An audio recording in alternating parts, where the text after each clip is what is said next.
All right, thank you very much there for that backgrounder. We have guests with us here in the studios as well as another guest joining us from Lagos. With us here in the Abuja studios, let's welcome Honorable Magaji Dao Aliyu, who is chairman of the House of Reps Committee on Power. Honorable Magaji, pleasure to have you with us this morning. Thank you for having me. Okay. Also here with us in the studios, we'd like to welcome Engineer Maman Jimon Lawal, his Executive Director, Independent System Operator of the Transmission Company of Nigeria, TCN. Engineer Mama, pleasure to have you this morning. Thank you. I'm pleased to be here. Also in the Abuja studio with us is Engineer Dr. Wilson Ali. He works for Zapron Consulting Company and Energy and Power System Consulting Firm in Abuja. Thank you for joining us, Engineers Ali. Thank you for having me. Good morning. And from Lagos, we've been joined, that's in our studio in Lagos, we've been joined by Odion Omon Foreman, an energy expert and Chief Executive Officer, New Hampshire Group. Glad to have you on Good Morning Nigeria. Thank you for having me on Good Morning Nigerians. Okay, gentlemen, once again, a pleasure to have you with us on the program today. Let's just begin by breaking this down for our viewers. We keep reading and hearing about national grid collapse. And when the national grid collapses, there's a blackout in most, if not nearly all parts of the country. The frequency with which this has occurred, of course, raises the key questions as to what the national grid is all about. Let our viewers understand it in the electricity value chain, beginning with Engineer Mama Jimon Lawal. What is the national grid and why do we have just one? Thank you very much. Okay, we'll put it in context. The grid, the electric power grid, is a network of power system resources held together in a balance, as it were. This balance is delicate. It is shaped by a number of factors and parameters. The dynamics of these parameters will dictate to what extent the grid stability can be maintained. For instance, let's look at the dynamics of generation. We have generating stations all over the grid, and we also have the dynamics of the distribution networks. I would say network because we have 11 distribution companies, and each of them, will have different approaches to their internal business processes. But the fact is that the activities in all of these will dictate the margin of grid stability attainable at any instant. Then you also have the perspective of the transmission system owned by the Transmission Company of Nigeria, the only entity that was not privatized. Looking at the grid topology and the configuration at any instant, of course, you would wonder to what extent can we maintain grid stability. For instance, by topology, I mean, let's look at the matrix, the grid matrix. And when I talk about the grid, it's not just about the transmission system now. You have the transmission system in between, and you have the interface points between transmission and the discos, and between transmission and the entire body of the generators. If, for instance, there's an issue in a power plant to the effect that this matrix is distorted, there are some fundamental parameters that will be affected. At any instant, generation should be at par with the demand, or at least should be close, a near equilibrium should be established at any instant. If the grid is perturbed by any unwholesome event, that disequilibrium is, is distorted, and to that extent, some measure of instability is introduced. Sorry, please. And in some cases, the grid is driven to the edge.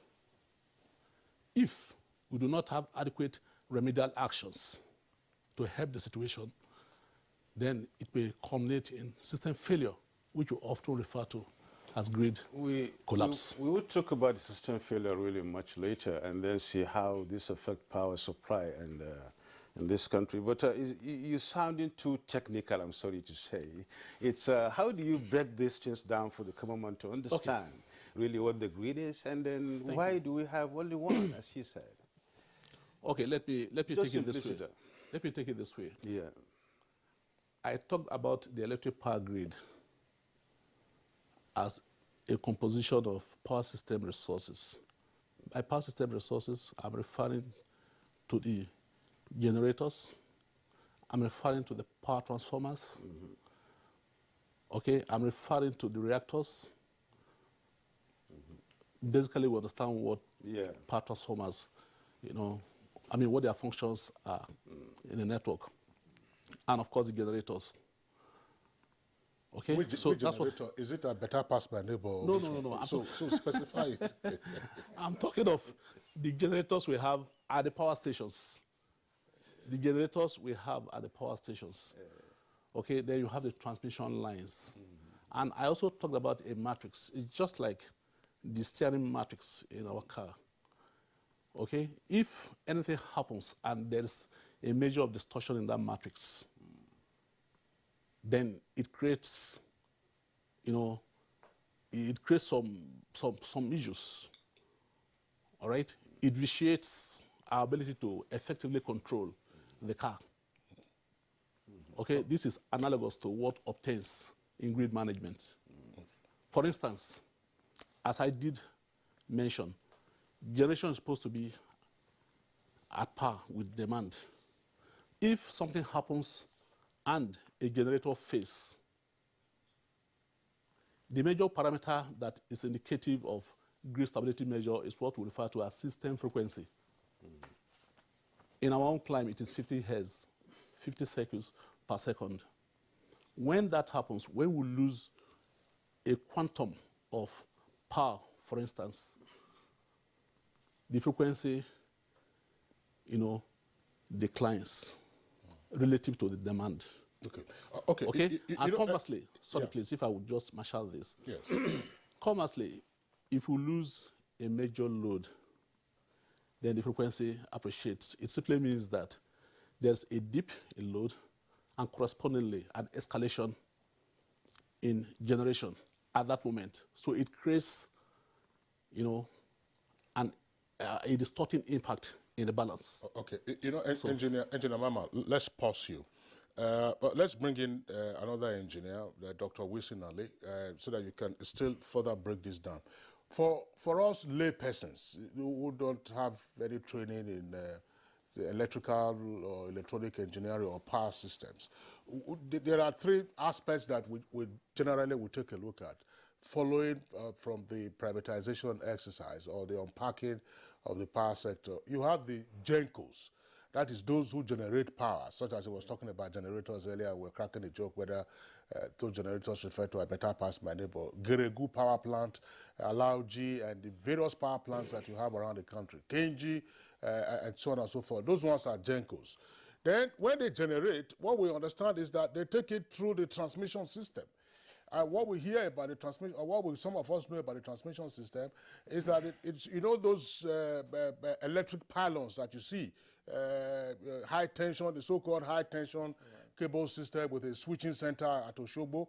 Those ones will now take it to the discos. And there are issues, of course, with discos. Sometimes discos will reject the power that is given to them. But our concern this morning is why the GENCOs generate their power, put it on the transmission network, and then the reports that we get to hear, the network of that transmission collapses, and then the country is thrown into a blackout, sometimes lasting for a couple of days or more. Well, just what is all of this, Engineer Ali? Good morning, Nigerians, once again. The power system is, apart from the human body, is a very complex system. Complex in the sense that It requires a delicate balance. An equilibrium has to be maintained between power supply and load demand, as the earlier commentator said.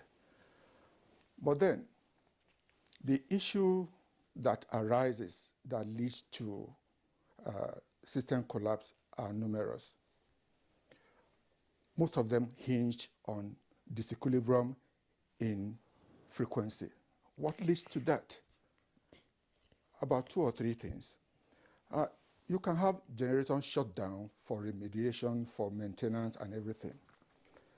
Within the system itself, power plants, you can have issues arising from so many other motors, pumps that are sensitive to frequency. When you have these changes within the power plant itself, the generator will shut down.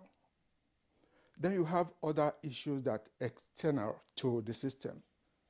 When you have lines dropping, maybe trees falling on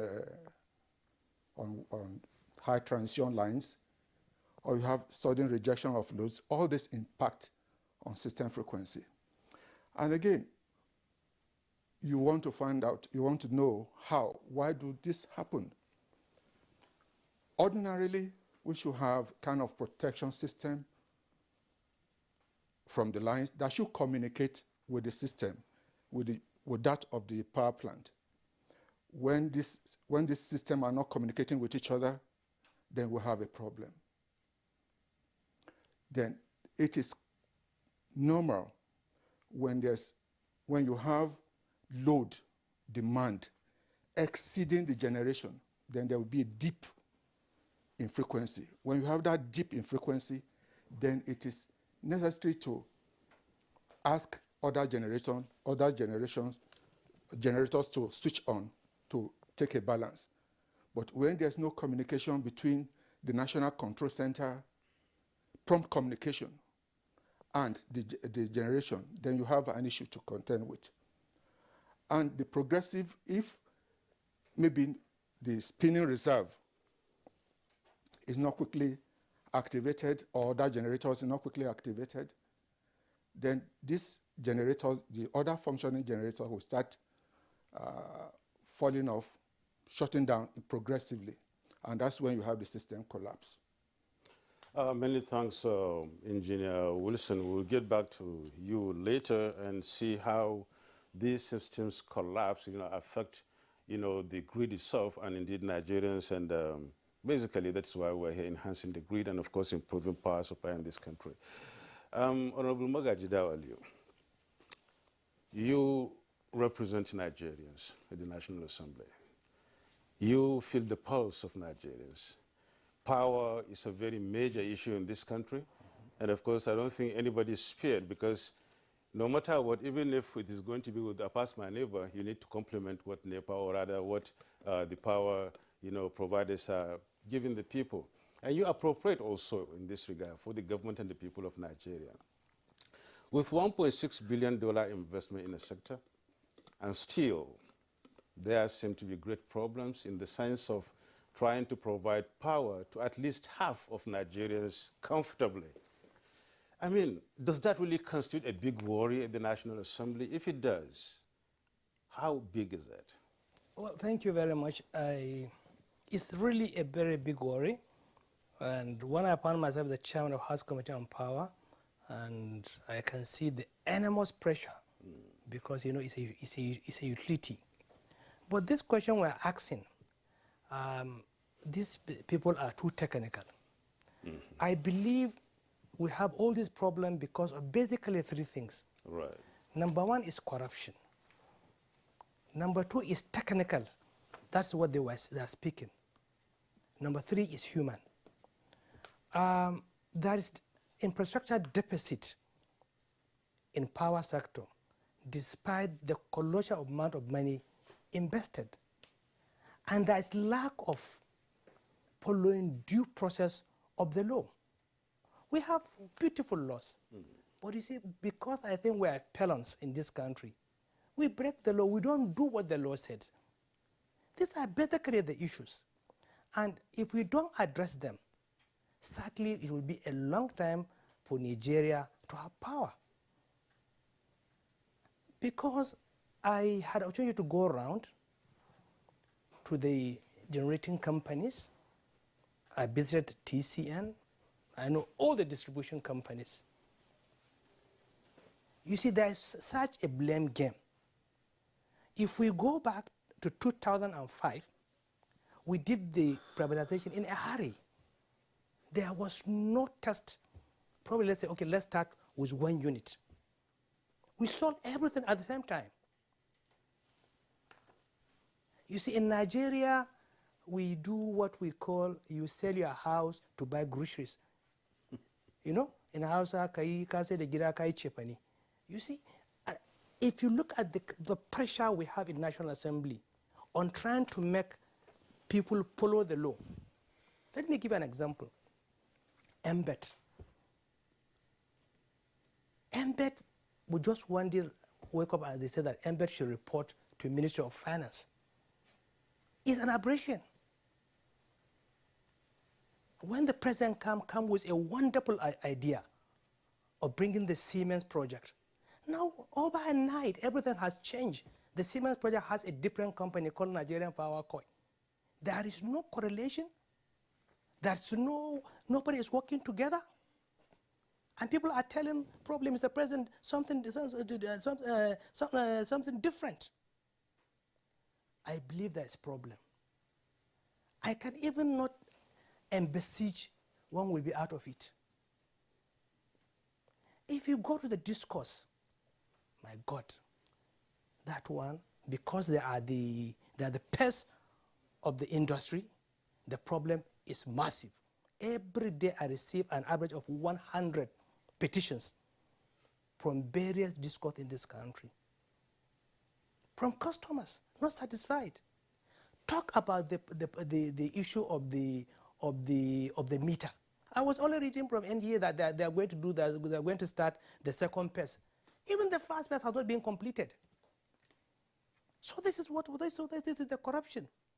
And what do I mean by infrastructure deposit? Here I was asking question, why do we have only one national grid? Yeah. If you go, when you pass Kaduna, there's only one line taking all power to Kano, Katsina, and the rest of the north. When are we going to do the second line? When are we going to have another transmission line from Lagos to Ibadan? You know, there is a very heavy infrastructure deposit in power sector. And there's corruption. Massive. We are trying now to review the 2005 Act. We have gotten a lot of input from all the stakeholders, with hope that if we do this new act, the Senate are doing their own, we're doing them, will harmonize. We are trying to really bring some sanity into the system. We have everything it takes to be great. But in Nigeria, I think that we need to do things differently. Okay, Honorable Makaji, but thank you very much.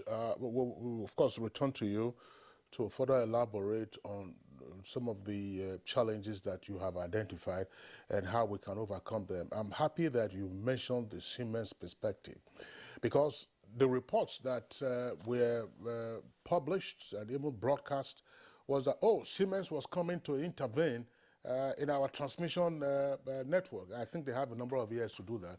But it's worrisome what you are saying now, that there appears to be a change in the coloration of that Siemens. A very big change. Probably if you ask TCN now, he cannot tell you anything about what's happening about the Siemens project. There's entirely a different mechanism now. A new model going on. So we're lucky that TCN is here. That's right. Let's ask him. Straight away, Engineer Mama. So that we don't drop because that. part of what we heard was that, oh, TCN was coming and the facility that raised some furore said, no, this is part of our infrastructure upgrade. Is it, I mean, are we still looking at the same issue as Honorable Wakaji is drawing our attention to? Thank you very much. The Siemens program actually is the flagship of the Presidential Power Initiative. As it stands, it is being handled by the presidency, not directly under the supervision of the Honorable Minister of Power. I may not be able to talk extensively on that. Yes, suffice to quickly make this intervention. If you don't mind, I just want to take you back a little. While talking about system collapse incidents, I felt we really have to put it in perspective so that we understand exactly what the trajectory has been over time. In 2017, for instance, we had 15 collapse incidents. That is total grid failure. In the following year, 2018, we had 12. 2019, we had 9. We had 9. And 2020, last year, we had 4. So you can see there has been a systematic improvement in grid performance. If you want to take it from the position of system failure incidents. You are using 2020, where there was lockdown for several months, and so the power demand probably was much lower than you ordinarily would expect. It wasn't. Businesses shut down, and I don't know. I'm just saying. I'm just throwing this in as a layperson. Yes. It wasn't. In 2014, for instance, the total energy generated in the year was about 30,100,000 megawatt hours. But as at last year, it rose above 33 million megawatt hours. So that explains it empirically. There has been a systematic improvement. Okay. Megawatt hours. Megawatt hours. That is energy. In the year, in excess of 30 million megawatt hours. Okay. So there has been a systematic, a gradual improvement in grid performance. Okay. Bring it down to what Nigerians really understand in the fact of trying to see we have 4,000 megawatts, 5,000 megawatts, something like that. That is over time, more energy has been made available to Nigeria and the international customers as well. So grid performance has improved over time.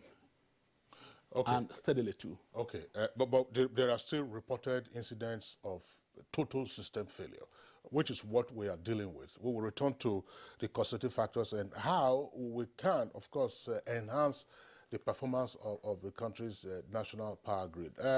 In Lagos Network Center, we are introduced Odion Omofoma. Mr. Omofoma, you are an energy expert. Just give us your own perspective as to this whole issue. A number of points have come up already from the guests who are here with us in the Abuja studios. What is it that we are dealing with? I mean, do we have a hands-on approach to ensuring that national power grid performs optimally, or we're just grappling with the basics still and facing big challenges ahead of us? Okay, thank you. And I think before I dive into the issue, it's important to revisit the first question you asked, which is what is grid collapse, right? Like the two engineers have said, and I am not an engineer, so I'll try and put it in very layman terms. Grid collapse is simply an imbalance in the system. So like every market, the electricity market has demand and supply. Demand from the load side, supply from the people who generate the power. And the interconnector is the transmission, the grid. That's the definition of the grid. That system that connects the generator to the demand through an intricate system of technology. Now, when there is an imbalance, in other words, take for instance, Egbin Genco has 6 turbines. If, for instance, Egbin loses 2 turbines, each of those turbines about 200 megawatts. Egbin loses like 2 turbines, that's 400 megawatts. Now, typically, there should be a corresponding drop in the load from the DISCO side or however. Now, the system should compensate by either saying, okay, which other generation company can provide the 400 megawatts lost by Egbin? And if that doesn't happen, how does the system drop 400 megawatts to make sure the system is balanced? On the converse side, if, for instance, one of the major load points, say Ikeja Disco maybe loses certain load, and then the demand drops by, say, 200 megawatts, right? What the transmission system should do is to say, okay, let's see how we can compensate for that load. Who needs 200 megawatts, or where can I knock off 200 megawatts?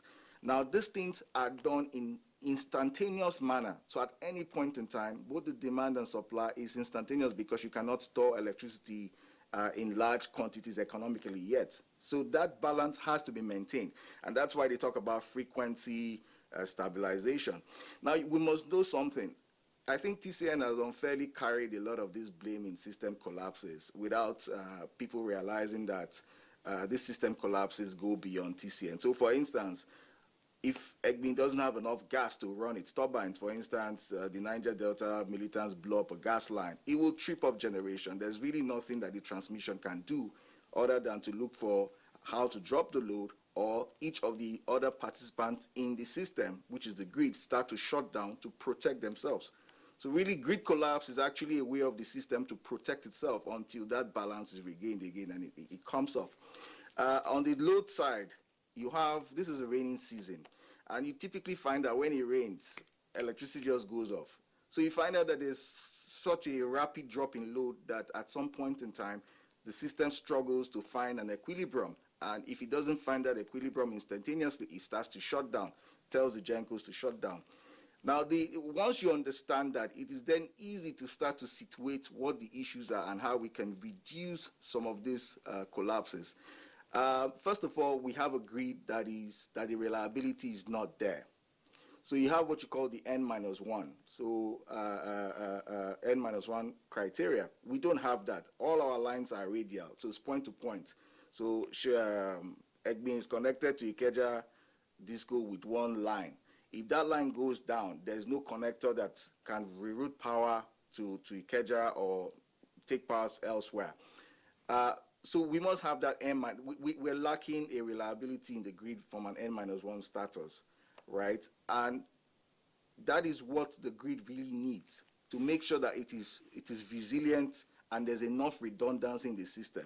The Honorable talked about corruption in the system. I would say yes, but that is really not the biggest issue in the sector. The biggest issue is the lack of investments, despite all the 16 billion or 8 billion, whoever you want to, depending on who you talk to. There's a lack of investment in the system to bring about that N-1 reliability. And that investment is huge, because you need to create enough lines that will say, look, if one line goes down or one genco goes down, we have spinning reserves as well to bring it up. Spinning reserves also cost money. We have a situation where gencos are not being paid. The gas companies are not being paid. So it's hard to maintain spinning reserve. And that has been an issue that I know the regulator has struggled to manage. We also have investment that is required on the generator side. They need to have what you call governance systems to manage their frequency. None of these generator companies do not have the free governance system, whereby, for instance, the frequency imbalance can arise from generators who cannot manage their frequency that they put into the network. You need to be able to, generators on their side need to make that investment as well. On the side of the discos, and I'm very happy the Honorable spoke about it, the issues there. There's a lot of investment that is required also to make sure that the disco system, they have well-protected systems. They can take in load, not just drop load when it rains or when the sky just goes dark. They just drop load, and then there's an imbalance in the system. So once we look at the various aspects of the grid, which is on the generation side, the grid itself, which connects the generation and the demand and the supply side, and then on the load side, which is the disco, then we're able to situate the investments that is required. We're also able to situate the type of capacity build-up that we need across the value chain. And then we can then apply the necessary investments and the necessary oversight to making sure that the investments are done. I'll stop here while I allow others carry on. Let's still not forget what you earlier pointed out. It's a question, posed by my colleague at the beginning of this conversation. We're talking about the grid and enhancing the grid in Nigeria. If there are failures or problems along the lines and the grids, the grid could not really take up, and there is no any other way of trying to reroute power to some other place until when the grid is rectified. That's why the question of should we have only one grid in the country comes up, because we need alternatives in case there is a problem somewhere. How do we really get across and then maybe solve that problem without, you know, the consumer really knowing?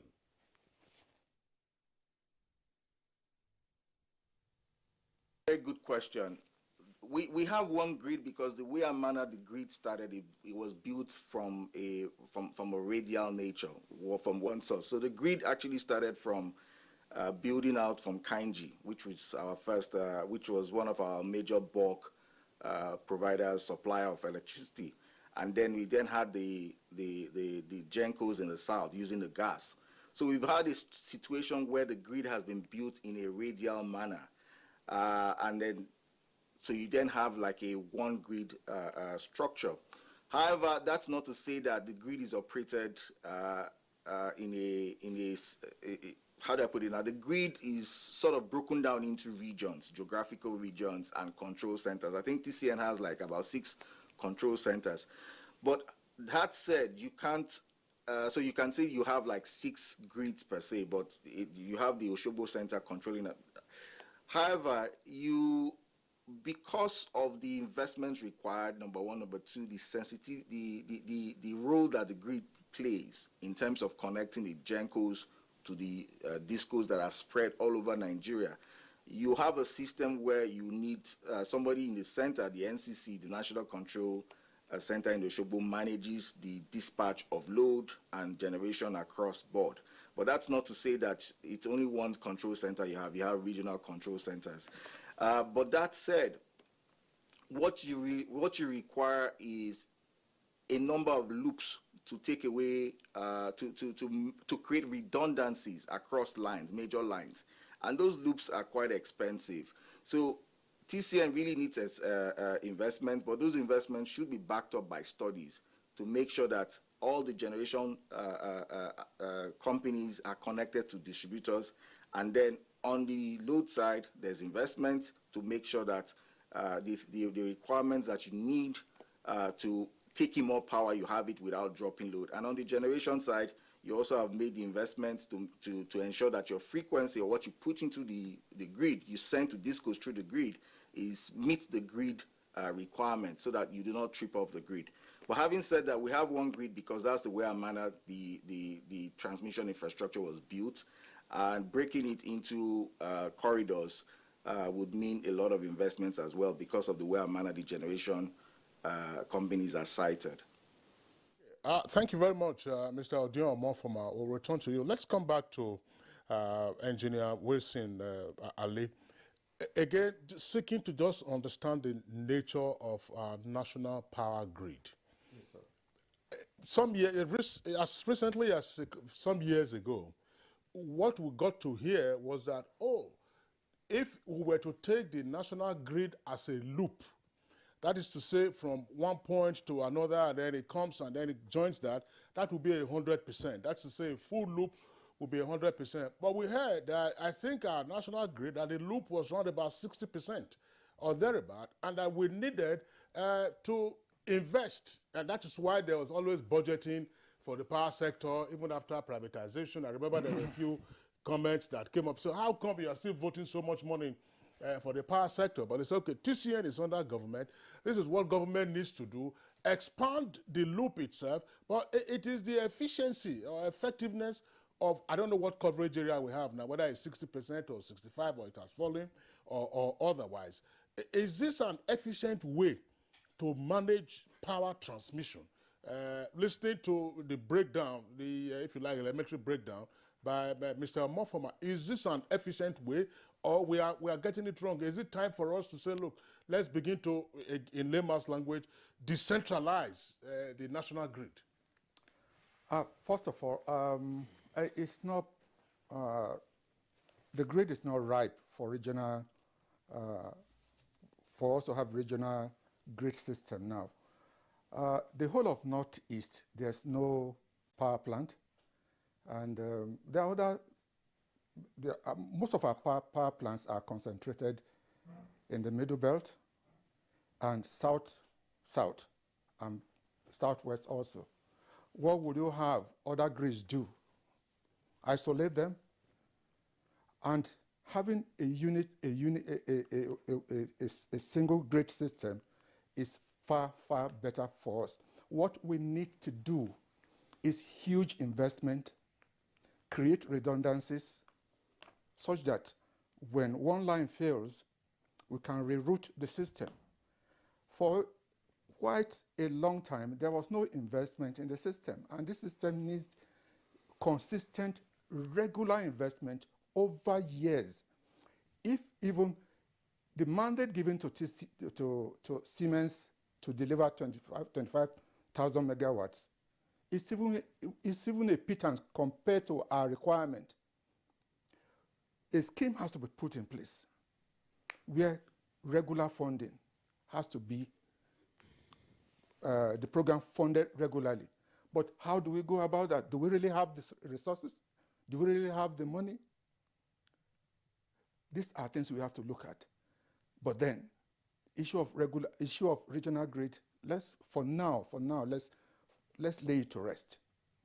But why are you saying we should lay it to rest? Because we're trying to find the means of trying to enhance the national grid, given the fact that if these grids or these power plants in the middle belt, as you said, and southern part of this country, if most of them maybe have some problems, it seems most of the country is going to fall into darkness. But imagine a situation where efforts are being made to ensure that all geopolitical zones, if I can put it that way, have power plants. And if there is a problem in one, the other one can complement and supplement it and then move it forward so that at the end of the day, the consumer does not really feel that there is a failure in the system because there's going to be a makeup from some other plants. Enhancing the national grid, that's the focus this morning. What would you say about this? Yes, as I said earlier on, there are some regions without power plants. We can come up. The Mambila hydro project, if it comes up, that would be a plus to the national grid. But until that comes up, we have to make do with what we have now. Nobody per se wants to disagree, would like to disagree with issue of regional grids or with tie lines to the main grid, okay? But then, this requires huge investment. How long have we been on the Mambila Plateau, on the Mambila Power Project? Decades. If we are able to pull that through, fine. But then, huge investment. Do we have the resources? Honestly, no, we don't have. We do not have for now. But what we can progressively do is build more lines, build more substations, create redundancies, as I said earlier on, the N-1, so that when one line collapses, when one line fails, power can be rerouted to other lines to deliver energy to other places. That is what we require now. Huge investment. Build more power plants. We have, of course, we have to look at issue areas where we have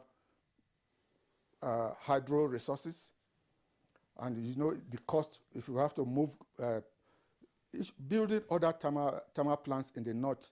It's not, to me, it's not economically viable for now, unless perhaps when this AKK project gets through, we can build some power plants along that route. But for now, we have to make do with what we have. Okay, thank you, Engineer Mamman. I know you are itching to say something with regard to this.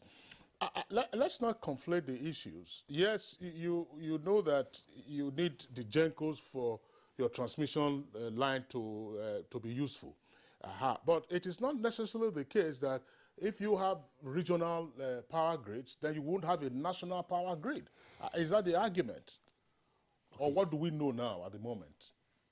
Okay, please, I will crave your indulgence to deviate a little before I get back to your question. Let the deviation not be too far No, off. it You know, you're a won't be. mathematician as well. I can assure you it won't standard be. deviation. Thank you very much. Yes, I agree. We really have to improve on-grid infrastructure. But let's look at the existing infrastructure and its capability. As at yesterday, the grid generation installed capacity stood at 13,014.4 megawatts. I repeat, 13,014.4 megawatts. But the peak generation we recorded yesterday was below 5,000 megawatts.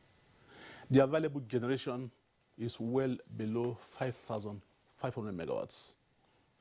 So you can see, the available generation is not even up to 50% of the installed capacity. What are the issues? You have several vitiating, factors that we have to look at. Principal among these is gas supply, gas to power. We have issues with gas supply. Most of the power plants do not have firm agreement with their suppliers. So they get this gas on the basis of best endeavor, which is inconsistent with the requirements of growth and development. So we just have to put this in perspective and find a way around it so that we can get it right. If we just go about, of course, as I mentioned earlier, TCN is, pursuing so much investment in the sector, but we have to mark this with the need for resource optimization. It is critical. Otherwise, we'll have so much idle capacity that do not make economic sense. By this month, we expect that Nigeria should be able to take about 28,800 megawatts of power. Considering that some loads are perpetually unconnected, some loads are entirely suppressed. Okay, so how do we optimize the existing network resources? I think this should be cardinal in the considerations. Yes. Are you saying that you don't have infrastructure issues at the moment? We do have, but it is not a critical issue at this point. Transmission, the transmission system willing capacity is about 8,000 megawatts. And it has been empirically verified that at the level of distribution, they can take up to 6,000 megawatts, and probably above that. Stress tests were conducted over time, and this fact was clearly established through, concerted efforts of the distribution and the transmission engineers. So, like they say, the chain is as strong as the weakest link. So if you take a historical review of our performance over time, you'll agree with me that, available resources are not optimally utilized. It's a big issue. Talking about the grid, there was a time we really had the grid was sectioned into two islands, reminiscent of what you refer to as two grids, in a sense. We assessed the performance, and we discovered that it really did not help. Because when you have a grid, you have to look at the generator synchronized to the grid. You have to look at the facilities. Are they dispatchable? Dispatchable in the sense, can you call them to give a quantum of power that is desired at any point in time to maintain grid stability, reliability? Some of these power plants cannot even offer what we refer to as primary regulatory reserve. They don't have free governor system. Those that have free governor system, which they use to control the system parameters in order to keep the grid reliable, in order that we do not get to a point that will culminate in system collapse. They don't have it. So if you create islands of the kind described by one of the commentators, then of course you will find it difficult to exercise any measure of grid control. It will simply mean that every now and then the grid is collapsing and you are restoring. Because this system, sorry, if I can just elaborate a bit more, a bit further. You know, let's take this scenario. We lose major generation. Say the entire every power station is out and there's a dip in frequency. We have remedial action schemes in place.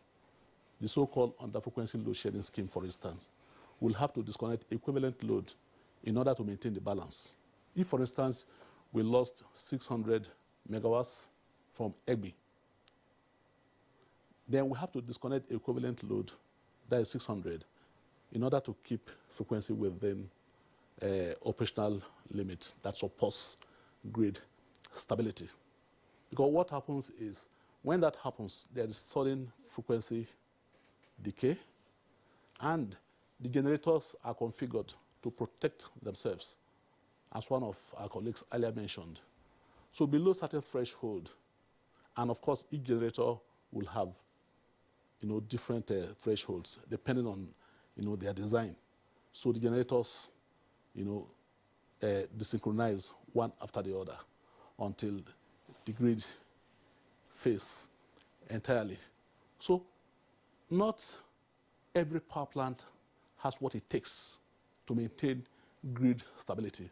That is why it is practically impossible to disaggregate the grid into various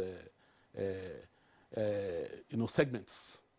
Okay? So what we have as regional control centers, as a matter of fact, do not depict different grids, no. Okay. All right? It's just for operational convenience, right? I mean, I wouldn't want to bother you with okay. the details. We'll get back to that later, talking about how we would be able to really balance between the production of gas and the consumption of gas and the requirements in order to get this power generated at that level. That's where one of the major problems are. But I don't want us to forget about the Siemens perspective we talked about much earlier. I should bring in Honorable Magaji Dawaliu here to really shed more light on that and see. It is said that it is a presidential power initiative. And alluding to what you earlier said, it seems like it has maybe lost or it's losing its face or its own, concept or perspective from the beginning. Could you shed more light on that and then see where we are headed from where we left? Well, I think much more than you appreciate that the presidential power initiative is going down the drain. We have Ministry of Power in this country, which are the policy makers. It's only in this country that you see that a function of the Ministry of Power is being done by other agencies. Like this all-important Siemens project, I don't think there's any person in Ministry of Power that will explain anything on it, because it's done by another organization. Which organization? Probably they say the presidency is in charge of that, and there are also the issue of embed. Is a Ministry of Finance. Now there's another thing they call service level agreement. It's been handled. It's all a power program. It's been handled by CVN. So you could see the issues. If I say corruption, I don't mean somebody taking money or or stealing. When you come in with you say you want to establish a generation company, and you sign the contract, and you don't do what the contract agreed, that's corruption. When we sold the disco for you, and that you are to invest, and you are not doing what you've been asked to, that's also corruption. So it is really multifaceted, multilateral. And I think we are only cheating ourselves as Nigerians, that we don't talk or we don't shout. Because the president has to know that the Minister of Power does not know anything that is happening. I stand to be corrected on this Siemens project. Also, on embed. So these are the issues. We have laws guiding this, but we don't follow the laws. So we can never make progress. The NBET, I don't know. NBET, of course, stands for the bulk electricity trader. Yes. And it's supposed to serve as a bridge between the traders in the value chain, Gencos and Discos.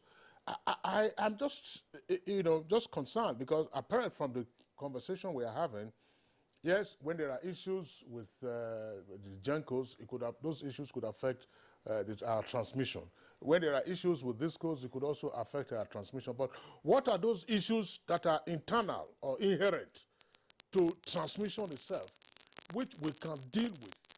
That's part of what, are we building on the, you're saying, Engineer Mama, that, infrastructure may not necessarily be a critical challenge at this particular time. But Honorable Magaji here pointed out a number of things. No, it is. We have almost 8,000 or 9,000 kilometers of 330, and also almost 4,000 kilometers of 132. Am I correct?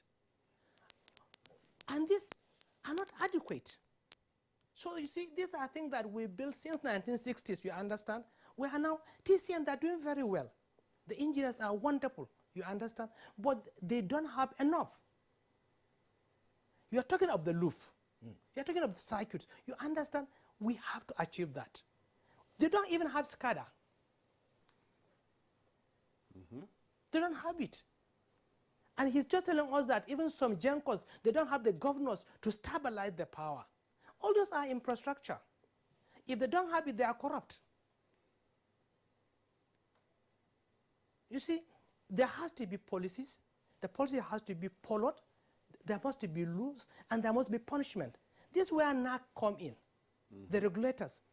They will have to bring out the big stick to start really putting people back on the line. Unless, of course, we'll continue to be having these discussions. If you see the colossal amount of money being expended in this sector, your hearts will bleed. And you don't have consolation.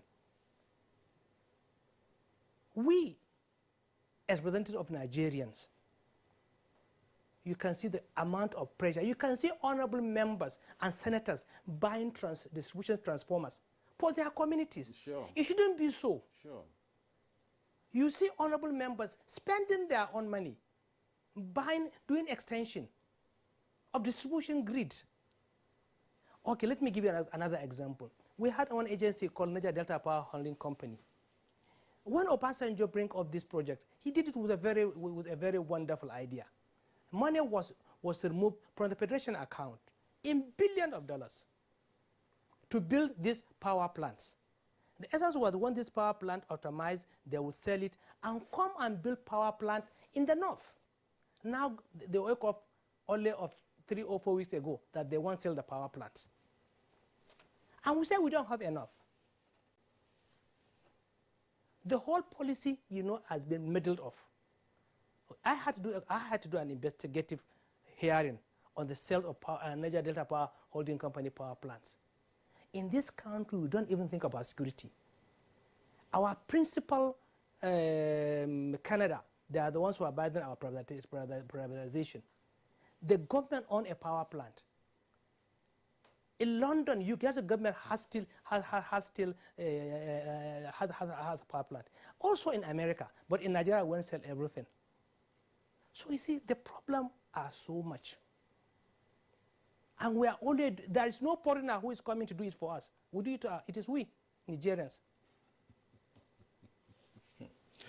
All right, Honorable Magaji and the other gentlemen who are part of this conversation, we're going to take a short break now. When we return, we'll continue with other aspects of the issues.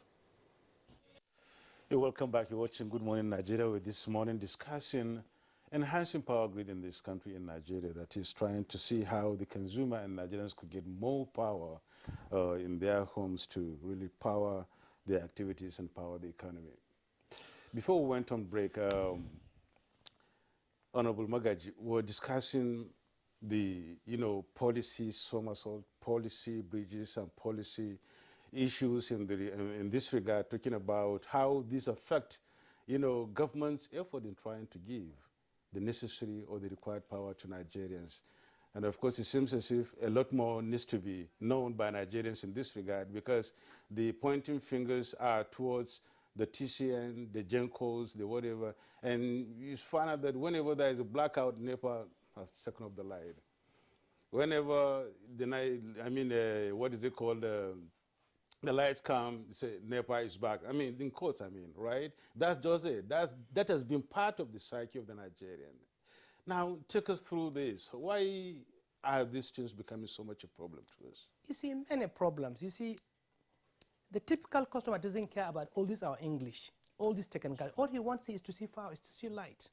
Let me give you an example. When they privatized the discourse, the government retained 40%, while the individual who won or owned the discourse has 60%. But if you ask them, what last time did they do AGM? Or who are those representing that 40%? Nobody will answer you. Nobody. So then we have to start looking at now another sector.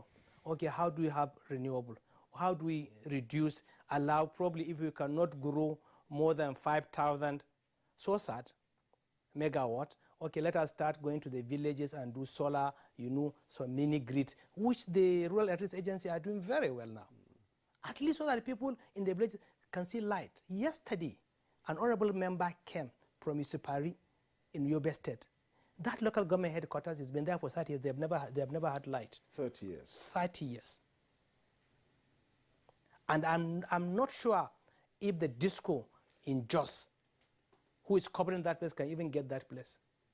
Even in my community, because I'm chairman of Power, if you see the kind of text message I receive from the customers, from my constituents, even some people threatening me not to vote for me again because there's no light in their village. But it's beyond me.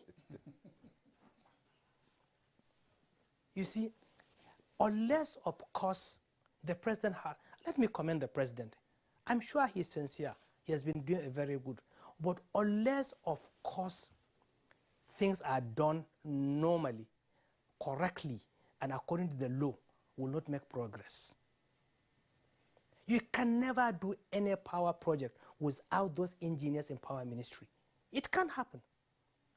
Because supposing after this government, they are looking for a record, where would they go? Where would they go? You see, we are very lucky in this country. God saved us. When they wanted to privatize TCN and God from somewhere, people prayed, it didn't happen. Had we been they sold TCN, that wouldn't have been light. They sold TCN, that wouldn't have been light. They sold TCN, that wouldn't have been light. They sold TCN, that wouldn't. The distribution company had their own plans, but they wouldn't do it. I told you that I've been to all the power plants in this country. And there's another bigger issue, take or pay. There's one sacred cow, one very big power plant that Nigerians are famed for the fact they did not consume. That's another for another day. Which one is that? I'll tell you next time. So take or pay. Take or pay. You see, they say they like, let me give you an example to our Nigerians listen. It's like you go and find one woman selling food. The woman will tell you that you cook 10,000 naira food. So if you cannot eat that 10,000 naira food, you must pay her. You must pay 10,000. You must pay 10,000. So there's a power plant in this country that we are doing this with. Every day we give them free money because we cannot take all the power they're producing. Yeah, why can't we take all the power that they are producing? Is this not part of the transmission issue that we're talking about? Honorable Magaji. Yes, because there is no grid. The grid cannot accommodate it. The discourse cannot take it. So one problem or the other. Okay, thank you. Odion Omofoma in Lagos, we're back to you. Of course, there are a number of issues on the plate at the moment. You may wish to comment on them. But I just want you to step back, because I recall many years ago, well before the advent of the Fourth Republic, there used to be this campaign. I mean, either communities or localities, will somehow get their own power system or get their own cables, and the next thing will be the campaign to say, oh, please link us to the national, who calls to the national grid, who calls to the national grid. Was that a mistake in terms of strategy? Couldn't they have been building off-grid systems at that material time rather than, say, getting us to the national grid, which got overwhelmed? way before the privatization issue. So that's one. The second leg will be, well, from what we've been listening to what the guests are saying, Engineer Ali here says, look, this is not the time for us to get into regional grids because you don't have power plants all over the place. What are your thoughts on that? Thank you, Kingsley. So on the first part, right, because of the way generation started from Kainji and co, it was easier for the communities to create the distribution infrastructure and then ask for a hookup to the national grid. That's why you have a sort of a radial national grid, because it just flowed with the load. In hindsight, perhaps that was some form of error, because we should have tried to match load generation with transmission. We just built haphazardly. But that is not an issue per se, because at the end of the day, to the extent that they are connected to the grid system, the critical issue is ensuring that somebody who generates in Kainji or Calabar or Ikorodu is able to put the power on the network, and somebody in Yobe or Karanamuda or Otuoke can get the power and use. That is really the critical issue here. And that is where we have a lot of failings. I've listened to a number of the issues raised by the honorable member, and they're very germane and pertinent issues. But it speaks to one thing: a lack of coordination in the sector. You have too many people speaking to the power sector, controlling the power sector, trying to manage the power sector. You have too many ad hoc vehicles set up to do power projects in a very uncoordinated manner. And you have too many coordinators: the Office of the Vice President, the Minister of Power, the Presidency, somebody in the Ministry of Finance. So we have a very unstructured coordination, such that at the end of the day, no matter the investment you throw into this, you just get very little results, as we've seen. The NDPHC program was an excellent program, where part of the stability we see on the transmission grid today was as a result of some of the investments made under the NIPPs or under the NDPHC investments. But unfortunately, we've seen a lack of coordination between all entities, where some of these NDPHC projects are now stranded. So we haven't gotten the results that we desire. Now, to speak to the issue of what the topic is today, I think internally TCN has a lot of work it needs to do. There are 5 aspects TCN needs to focus on, at least to get us to some form of reliability in terms of the demand and the supply that we have at the moment. First of all is doing the reliability of the network, building redundancies in the network, having visibility of the network. That is very critical. The honorable member spoke about SCADA. That's one of the things that SCADA is supposed to do. That's system acquisition and system control and data acquisition. That's something that is very critical in a modern grid system. You also, the TCN also needs to be able to properly manage frequency controls, either by imposing regulations on GENCOs or having other ways to manage the frequency control. And lastly, you have interface issues. Interface issues perhaps are big when it comes to the interface between TCN and the DISCOs.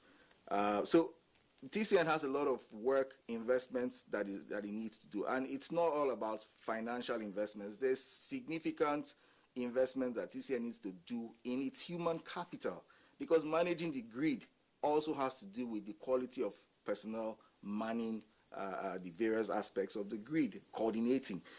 When a generator goes down, you don't pick up the phone and ask, Egbin, are you running? The SCADA should tell you you've lost 200 megawatts here, you need to balance out. And it's an instantaneous process. We don't have that. People use phones and they call. So at the end of the day, you have the grid collapse when it shouldn't collapse, because you don't have that investment and the human capacity to manage that problem. So I've mentioned the 5 areas, and these are aspects that the TCN is focused on. A number of the Siemens project and a number of the interventions being done internally in TCN is focused on a lot of these areas, particularly the interface issues. The interface issues are perhaps one of the biggest issues that TCN will need to spend hard investments in. Now, coming to the issue of regional grid.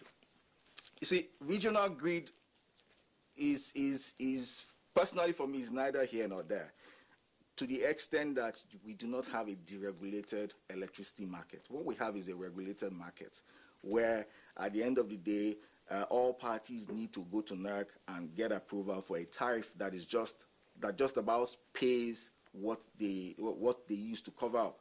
And to the extent that parties are not fully paid, so Gencos generate, they don't get paid 100%. Gas producers produce gas, they don't get paid 100%.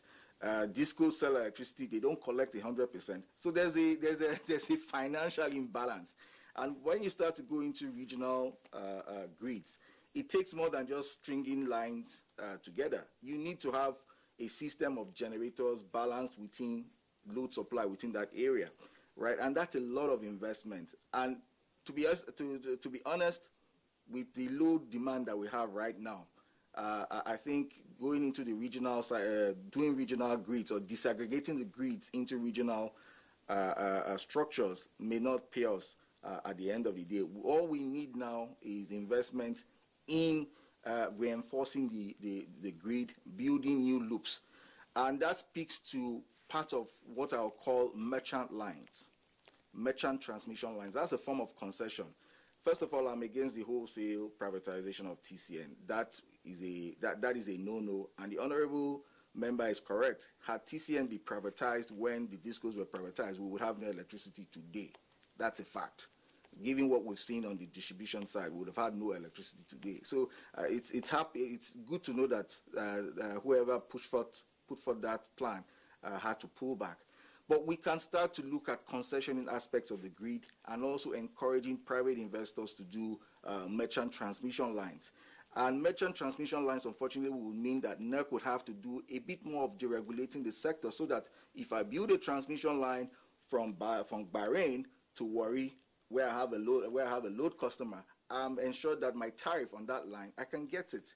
You know, so there's a lot that happens, but what is missing in the entire sector, which seems to me we're just going round in circles, is the coordination or the absence of coordination. There are too many cooks in the kitchen trying to cook the power sector, and unfortunately, nobody has made a very good meal. I'll stop here and then maybe take follow-up questions.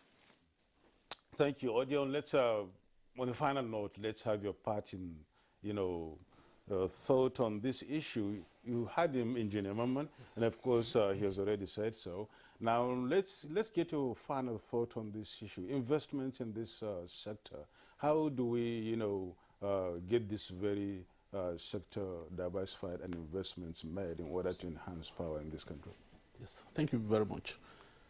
Yes, he talked, it talked about a number of critical issues, reminiscent of, the balanced scorecard perspectives, how we run our internal businesses, the requirements of learning and innovation, and a host of others.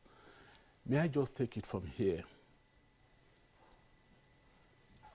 The system is integrated. Grid load dispatch is driven by demand. By this I mean, no matter the available generation, you cannot dispatch more than what the discos can take. And demand side management is the exclusive preserve of the discos. They decide how much power to take, what quantum of power they need, and how it may be, routed. It is their exclusive preserve. Is that not supposed to be determined by the consumer demand? Of course, yes. Mm-hmm. It has to be, but of course there are the elements of the distribution network that will dictate where you can take power to and what quantum of power you can distribute at any instant. So it is exclusively their responsibility. Mm-hmm. So that, as I said, grid load dispatch is a dictate of, the demand. Having said that, yes, most of these issues, issues that vitiate performance in grid management, center around the fact that the network is not yet adequately automated. And the SCADA EMS system he talked about is central to this critical role. Supervisory control and data acquisition, as well as the derived function of energy management system. By this, we are saying that whenever there is a perturbation anywhere, it is sensed automatically, And and picked remedial up and actions are taken, automatically too, Yeah, to create that balance. Engineer Maman, I'm sorry, I'm having to jump in here because we're getting pressed for time now. I would like Honorable Magaji to speak to the political, if not like policy issues, and very briefly. There are too many persons, we understand, who are speaking to the power sector. Too many ad hoc vehicles. And then unstructured coordination. I'm taking these phrases from Odion Mofoma and points that you have also spoken to. How do we get this right? Yeah, thank you. I'm happy Ms. Odion has agreed with me totally. We are trying to continue to do laws for the good governance of this country. We are coming up with a review of the Act that is going to be as explicit as ABC. We are going to make the laws to work that A, B, and C should be in A, B, and C. You know, because if we don't do that, if we leave any lacuna, we'll continue to have this kind of problem. A situation whereby you see power project in CBN, a situation whereby you see power project in Federal Ministry of Finance, a situation whereby you see power project in presidency, it doesn't work for this country. It has to be done under Ministry of Power. Whoever wants to do anything should go there. Those are the policy makers. That ministry should be allowed, the ministry should be allowed to exist and work with the guidelines and the processes. Unless, of course, there will be a lot of silos. This for rice, this for beans, you know. Only God knows. Well, many thank you so very much. On that note, we've got to call it quits here. Honorable Magaji Dawaliyu, Chairman House Committee on Power. It's our pleasure to have been part of this discussion. Thank you very much. Thank you very much. Thank you so much. Thank you. Engineer Maman Jimolawal, Executive Director, Independent System Operator Transmission Company of Nigeria. Thank you for coming on Good Morning Nigeria. And some appreciation goes to Engineer Dr. Wilson Ali, Zapron Consulting Company, that is. We thank you so much for coming on Good Morning Nigeria today. Thank you, please. A very big thank you also to, Odion Omonfoman, energy expert, and Chief Executive Officer, New Hampshire Group. It's our pleasure being part of us. Thank you so much. Very much. Very much. Let's now take sports before we round off completely.